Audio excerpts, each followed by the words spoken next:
ಈ ಮೂತ್ರಪಿಂಡಕ್ಕೆ ನೀರು ತುಂಬಿಕೊಂಡಿರೋದೇ ಎಲ್ಲ ಸಮಸ್ಯೆಗಳಿಗೆ ಕಾರಣ ಅನ್ನೋದನ್ನ ನೀವೇ ಕಂಡುಕೊಂಡಿದ್ದ?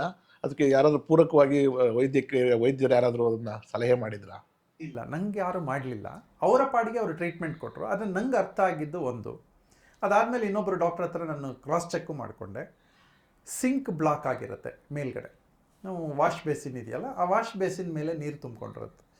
ಅದು ಬ್ಲಾಕ್ ಆಗಿದ್ದಾಗ ನಾವೆಲ್ಲರೂ ಮೇಲ್ಭಾಗದಲ್ಲಿ ನೀರು ತುಂಬಿಕೊಂಡಿದೆ ಅಂತ ನೋಡ್ತೀವಿ.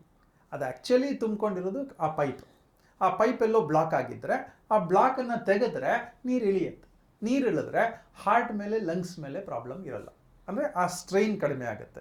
ನನಗೆ ಲಂಗ್ ಮೇಲೂ ಪ್ರಾಬ್ಲಮ್ ಆಗಿತ್ತು, ಅಂದರೆ ಉಸಿರಾಟಕ್ಕೆ ಪ್ರಾಬ್ಲಮ್ ಆಗಿತ್ತು, ಉಸಿರಾಟದ ಜೊತೆಗೆ ಹಾರ್ಟ್ ಪ್ರಾಬ್ಲಮ್ ಆಗಿದ್ದು. ಇದು ಎರಡಕ್ಕೂ ಲಿಂಕ್ ಅಂತ ಅರ್ಥ ಆಯಿತು. ಸೊ ಡ್ರೈನ್ ಔಟ್ ಮಾಡಬೇಕು ಅಂತ. ಡ್ರೈನ್ ಔಟ್ ಮಾಡಬೇಕಂದ್ರೆ ಒಂದು ಕಿಡ್ನೀಸ್ ಫಿಲ್ಟ್ರ್ ಮಾಡಬೇಕು. ಎರಡನೇದು ಪ್ರಾಸ್ಟೇಟಲ್ಲಿ ನೀರು ತುಂಬ್ಕೋತಾ ಇತ್ತು, ಅದು ಔಟ್ಫ್ಲೋ ಇರ್ತಾ ಇರಲಿಲ್ಲ. ಸೊ ಅದಕ್ಕೆ ಏನೇನು ಬೇಕು ಮೆಡಿಕೇಷನ್ಸು ಅದನ್ನ ಕೊಟ್ಟಿದ್ದರು.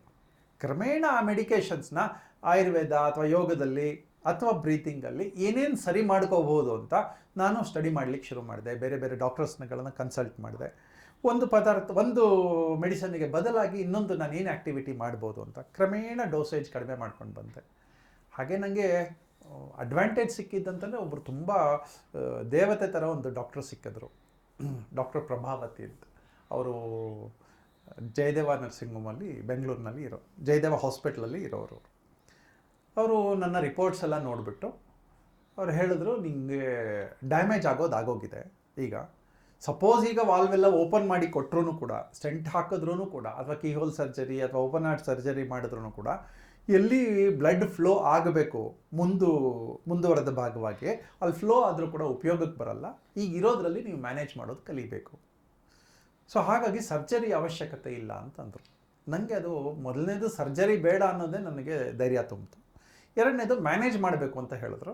ಅವರ ಜೊತೆಲಿ ಇದ್ದಂಥ ಇನ್ನೊಬ್ಬರು ನನ್ನ ಸ್ನೇಹಿತರು 25 ವರ್ಷದ ಮುಂಚೆ ನನಗೂ ಹೀಗೆ ಆಗಿತ್ತು, 25 ವರ್ಷದಿಂದ ನಾನು ಮ್ಯಾನೇಜ್ ಮಾಡ್ಕೊಂಡು ಬರ್ತಾ ಇದ್ದೀನಿ ಅಂತಂದರು. ಅವ್ರಿಗೀಗ 75 ವರ್ಷ.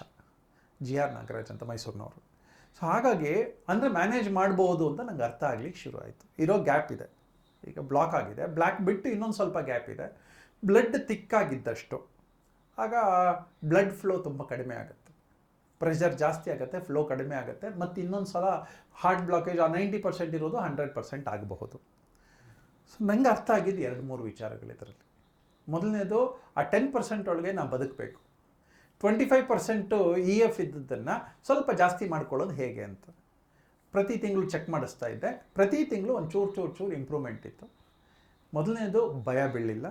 ಎರಡನೇದು ನನ್ನದೇ ವಿದ್ಯೆ, ಯೋಗ ವಿದ್ಯೆ. ಅದರಲ್ಲಿ ಆಕ್ಸಿಜನ್ ಚೆನ್ನಾಗಿ ಕೊಟ್ಟರೆ ಬ್ಲಡ್ ಪ್ಯೂರ್ ಆಗುತ್ತೆ. ಬ್ಲಡ್ ಥಿನ್ನರ್, ಅದು ಒಂದು ಬ್ಲಡ್ ಥಿನ್ನರ್ ಅಂತಾಯಿತು. ಇಂಗ್ಲೀಷ್ ಮೆಡಿಸನ್ಸ್ ಏನೇನು ಪ್ರಿಸ್ಕ್ರೈಬ್ ಮಾಡಿದ್ದು ತೊಗೊಂಡೆ.